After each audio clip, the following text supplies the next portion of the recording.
Este es el análisis intermercado de Argentina. La semana pasada hablábamos de que lo más probable es que la soja saliera al alza y planteamos los objetivos, más que nada un objetivo principal en la zona de 1233,03, si recuerdan o si no miren de nuevo el video de la semana pasada, y decíamos que podía haber cierto problema, cierta resistencia en el cierre de este gap que vemos aquí, que de hecho fue lo que pasó. Fíjense cómo a pesar de la verticalidad del movimiento acá se tomó una pausa de 3 días para lograr el quiebre en el tercer día. Básicamente era obvio por el tema de la amplitud de este gap que tenemos aquí, y eso iba a posibilitar que en esta zona, cuando volviera, realmente se complicara la situación.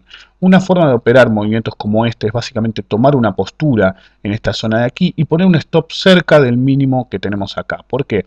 Porque si poníamos un stop en 950 y se activaba, implicaba que por ahí continuaba la baja porque se había generado un nuevo mínimo. La falla de generar un nuevo mínimo de esta zona de aquí respecto a esta zona básicamente habilitó este movimiento brutal al alza. Entonces jugarse acá sin señal sí era viable, ya que si tomamos una postura acá y poníamos un stop en 950, realmente no iba a ser complicado que se activara el stop loss, no íbamos a perder mucho y el potencial de ganancia era muy fuerte. Siempre hay que operar las operaciones, sobre todo que no hay señal, con una vista en el análisis riesgo-beneficio. El mejor caso es este. Hubo casos en el pasado en Petrobras Brasil, por ejemplo, mucho en la zona de 40 de Argentina, que básicamente se podían tomar operaciones así, buscar zonas en las cuales el stop estaba muy cerca y el potencial de suba era muy alto, que fue como este caso de aquí. Ahora tenemos nuevamente una señal de compra confirmada, que se confirmó este día el 27 de agosto, y aparece un target quiebre recién alcista en 1191,39, que coincide con la resistencia en 1200. Conclusión: lo más probable es que el movimiento continúe. Fue muy fuerte, así que hay que tener cuidado, pero sigue planteado el objetivo en la zona de 1233,03, o para los que les gusta redondear, la resistencia en 1250. Una vez que llegue a esa zona veremos cómo continúa. Lo importante de este movimiento, más allá de si lograron aprovechar, ya sea vía hedge, vía estrategia de cobertura o vía especulación, si lograron aprovechar la zona de 1000 hasta este objetivo, que fue un objetivo muy bueno en términos de un commodity como es la soja.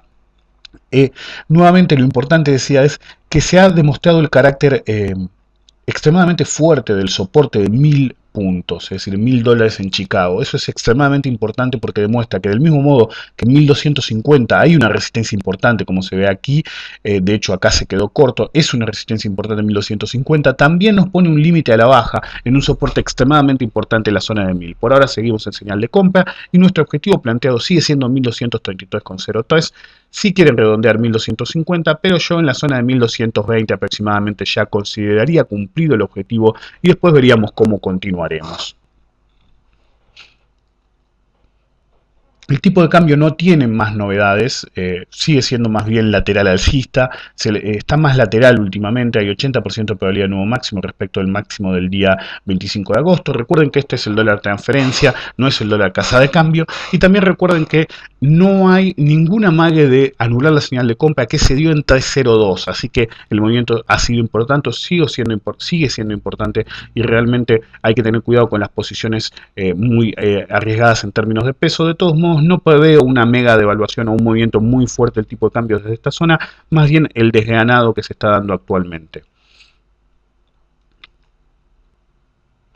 En términos del índice Merval también estamos con un comportamiento bastante lateral. Eso responde más bien al comportamiento del mercado americano, que también está con una lateralización un poco más volátil que esta, obviamente, pero lateralización al fin. Tenemos una señal de compra no confirmada que se confirmaría, como dije la semana pasada, con un quiebre decisivo de la resistencia de 1800 puntos. Es un punto muy importante ese, ya que si se quebrara 1800 puntos en forma decisiva, se podría dar un empuje final hacia la zona de 1900 o incluso 2000 puntos, lo cual es bastante importante. De hecho, si miran el gráfico semanal del índice, ven que está bastante alcista y tiene un 89% de probabilidad de nuevo máximo respecto a la semana del 7 de agosto.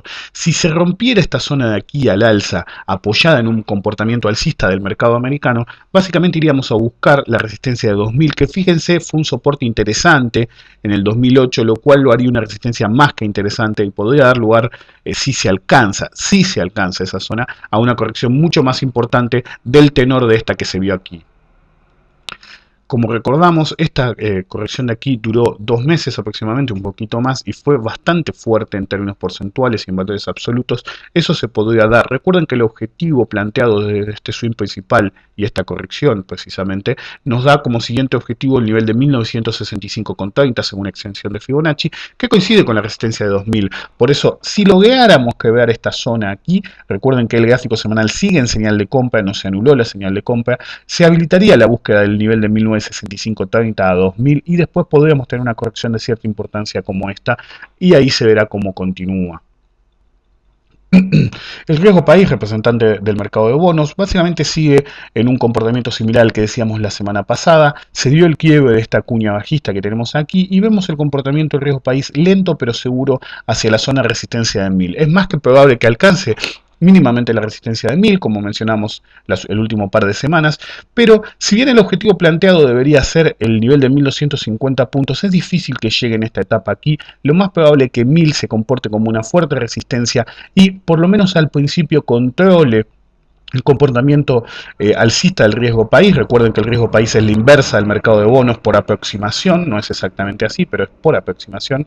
Y de esa situación nosotros tendríamos que tener cuidado, ya que sigue el desganado lento pero seguro hacia la resistencia de 1000 y podría frenar ahí, como decía, pero en una etapa posterior al pago de bonos en dólares que se viene a finales de septiembre, principio de octubre, podríamos llegar a ver una suba del riesgo país hacia la zona de 1250 puntos, que sería un objetivo bastante más probable y bastante más lógico. Pero por ahora la fortaleza de la resistencia de 1000 podría indicar el fin del movimiento alcista del riesgo país desde el mínimo que se alcanzó y como mucho lateralizar en esa zona. Vemos que hay una divergencia importante en este oscilador que se llama oscilador de Elliott contra los precios y eso apunta a final del movimiento, es decir, como que la zona de 820, 830 puntos de riesgo país fue el final de un movimiento y necesita una corrección fuerte. El objetivo planteado es obviamente en 1250, pero repito, dada la fortaleza de la resistencia de 1000, la coyuntura actual, algunas dudas que se han despejado, etcétera, podría ser que 1000 oficie como resistencia de cierta importancia, por lo menos a corto plazo,